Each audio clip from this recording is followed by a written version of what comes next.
లోక్సభ ఎన్నికలు దగ్గర పడుతుండడంతో కాంగ్రెస్ పార్టీ అలాగే బీజేపీ పార్టీలు స్పీడ్ పెంచాయి. ఒక పార్టీపై ఒకరు విమర్శలు చేసుకుంటూ ప్రజలను తమ వైపు మళ్లించుకునే ప్రయత్నాలు చేస్తున్నారు. తాజాగా రామ మందిర నిర్మాణం బీజేపీకి ఎన్నికల్లో కలిసొచ్చేలా కనిపిస్తుంది.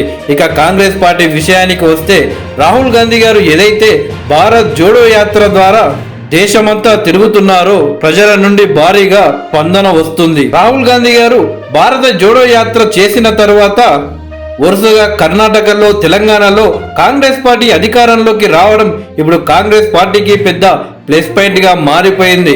రాహుల్ గాంధీ గారు భారత జోడో యాత్ర చేసినందుకే తెలంగాణ మరియు కర్ణాటకలో కాంగ్రెస్ పార్టీ అధికారంలోకి వచ్చింది అని మెజారిటీగా భారత ప్రజలు నమ్ముతున్నారు. అయితే తాజాగా కాంగ్రెస్ పార్టీ జాతీయ అధ్యక్షులు మల్లికార్జున ఖర్గే గారు సంచలన వ్యాఖ్యలు చేశారు. భారత పార్లమెంటుకు ఇవే చివరి ఎన్నికలు అని, పుతిన్ లాగే మోడీ కూడా దేశానికి జీవితకాలం ప్రధానిగా ఉంటాడని ఖర్గే సంచలన వ్యాఖ్యలు చేశారు.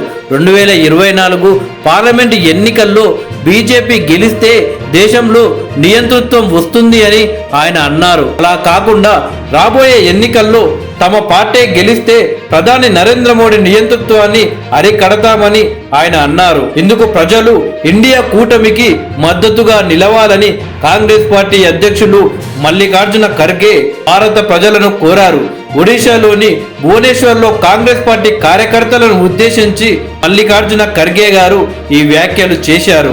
అలాగే భారతదేశాన్ని ఏకం చేయడానికి రాహుల్ గాంధీ గారు జోడో న్యాయయాత్ర చేస్తున్నారు.